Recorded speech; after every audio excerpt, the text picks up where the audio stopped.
Hi guys, welcome to my channel పీ3 kick. ఈరోజు క్రికెట్లో అతి వేగవంతమైన 50 స్కోర్ చేసిన వాళ్ళ గురించి చూద్దాము. సో టెస్ట్లో వచ్చిన మిస్బా ఉల్-హక్ 21 బాల్స్కి 50 రన్స్ స్కోర్ చేశాడు అగైనెస్ట్ ఆస్ట్రేలియా 2014లో.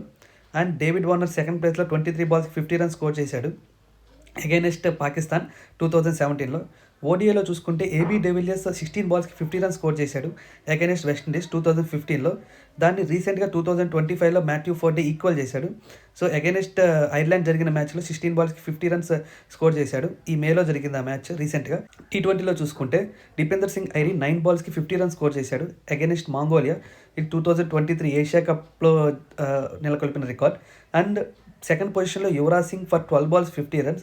ఇది మనకు తెలిసిందే, 2007 వరల్డ్ కప్లో యువరాజ్ సింగ్ 6 సిక్సెస్ కొట్టి 12 బాల్స్కి 50 రన్స్ స్కోర్ చేశారు. అది అప్పటి నుంచి అలాగే ఉన్న రికార్డ్. దాన్ని 2023లో దీపేందర్ సింగ్ ఐరీ బ్రేక్ చేశాడు. ఐపీఎల్లో చూసుకుంటే యశస్వి జైస్వాల్ 13 బాల్స్కి 50 రన్స్ స్కోర్ చేశాడు. సెకండ్ పొజిషన్లో KL Rahul for 14 balls 50 runs score చేశాడు. దాన్ని ఈక్వల్ చేస్తూ ప్యాట్ కమిన్స్ కూడా సెకండ్ పొజిషన్లో ఉన్నాడు, 14 బాల్స్కి 50 రన్స్. ఇది గైస్ లైక్ క్రికెట్లో ఉన్న top fastest 50s first 2 position గురించి డిస్కస్ చేసాము. ఇలాంటి మరిన్ని ఫ్యాక్ట్స్, మరిన్ని ఇంట్రెస్టింగ్ న్యూస్ గురించి మన ఛానల్ని లైక్ చేయండి, షేర్ చేయండి, సబ్స్క్రైబ్ చేయండి గైస్. Bye guys.